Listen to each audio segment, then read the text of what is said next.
તો જીઆર સરકાર બહાર પડશે ત્યારબાદ જ આ તમામ વિગતો જાણી શકાશે કે કઈ રીતની આખી વ્યવસ્થા અને માર્ગદર્શિકા હશે। વધુ જાણકારી આપી રહ્યા છે સંવાદદાતા કિંજલ મારી સાથે જોડાઈ ગયા છે।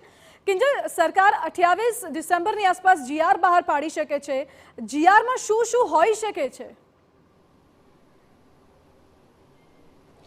જે देखो 10 થી 15 મુદ્દા એવા છે કે જેની સ્પષ્ટતા કરવી એ ખૂબ જરૂરી છે। જીઆરમાં તે સ્પષ્ટતા હોઈ શકે છે। સૌથી તો પહેલી બાબત જે આવે છે કે આખરે દારૂનો પરવાનગી મળશે કોને। હાલાકી જે જાહેરાત કરવામાં આવી છે તેમાં એવું કહેવામાં આવ્યું છે કે તમામ જે કર્મચારીઓ છે ગિફ્ટ સિટીમાં કામ કરતા હશે તેને મળશે, પરંતુ એક જાહેરાત છે આખરે કોને મળશે, કેમ કે કર્મચારીઓની અંદર તમામ વર્ગ આવતા હોય છે। તો વર્ગ ક્લાસ 1ની વાત છે, ક્લાસ 2ની વાત છે, તો આ જે સ્પષ્ટતા છે તે જીઆરમાં થઈ શકે છે। તેની સાથે જ કોઈ પણ જ્યારે પરમિટ આપવામાં આવે છે ત્યારે તેનું એક મેડિકલ સર્ટિફિકેટ હોવું એ ફરજિયાત હોય છે। અત્યાર સુધી ગુજરાતમાં જ્યારે પણ દારૂની પરવાનગી આપવામાં આવી છે તો એક મેડિકલ સર્ટિફિકેટ અથવા તો ડોક્ટરે કીધું હોય એ પ્રકારની વાત છે તે કરવામાં આવી છે। તો આ વખતે આ જે ગિફ્ટ સિટીની વાત છે, ગિફ્ટ સિટીનો આખો એક કોન્સેપ્ટ અલગ છે, તો ત્યાં મેડિકલ સર્ટિફિકેટની જરૂર છે, ડોક્ટરના સર્ટિફિકેટ વગર આપવામાં આવશે, ફિટનેસ કેવું છે, આ જે તમામ મુદ્દાઓ છે તેની સ્પષ્ટતા પણ જીઆરમાં છે તે કરવામાં આવશે।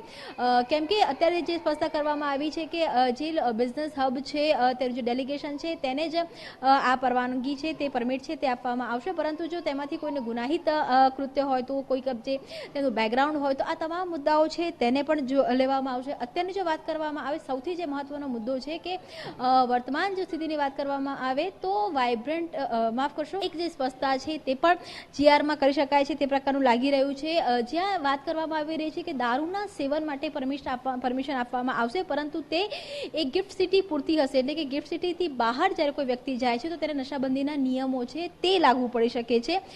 જે બીજો મુદ્દો હોય છે ઘણી વખતે પરમિટ હોય છે તે ટ્રાન્સફર થતી હોય છે, તો આ ગિફ્ટ સિટીમાં જે પરમિટ આપવામાં આવશે તે પરમિટ ટ્રાન્સફર નહીં કરી શકાય, અને તેની સાથે જ જે પરમિટ આપવામાં આવશે તેનો જે સમયગાળો છે મહિનાઓ છે તે નક્કી કરવામાં આવશે કે 2 મહિને રિન્યૂ થશે, 3 મહિને રિન્યૂ થશે, 6 મહિને રિન્યૂ થશે। તો એક અલગ અલગ પ્રકારની જે પરમિટ આપવામાં આવશે, પરમિટની ફી કેટલી હશે, પરમિટના ધારા ધોરણો કયા હશે, એ જે તમામ મુદ્દાઓ છે એટલે કહી શકાય કે લગભગ 10 જેટલા મુદ્દાઓ છે કે જેની જે સ્પષ્ટતા છે તે કરવી ખૂબ જરૂરી છે। અને એ સ્પષ્ટતા બાદ જ જે નશાબંધીના નિયમની જે સરકાર વાત કરી રહી છે કે નશાબંધીના નિયમો ગુજરાતમાં લાગુ છે તે લાગુ જ પડશે, કોઈ નિયમો હળવા નહીં થાય, પરંતુ આજે 10 થી 12 મુદ્દા છે જીઆરમાં તેની સ્પષ્ટતા થશે ત્યારબાદ તમામ જે પિક્ચર છે તે ક્લિયર થઈ શકશે। અને આ જ જીઆરના આ અલગ અલગ મુદ્દાઓ માટે અત્યારે કવાયત છે તે ચાલી રહી છે। મંગળવારે તેને લઈને એક મહત્વપૂર્ણ બેઠક પણ ગાંધીનગર ખાતે યોજાશે।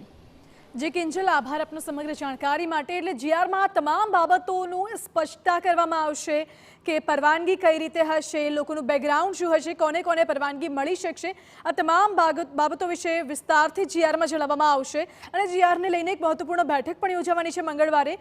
ત્યારબાદ સંભાવના એવી છે કે 28 ડિસેમ્બરે જીઆર જાહેર કરવામાં આવે।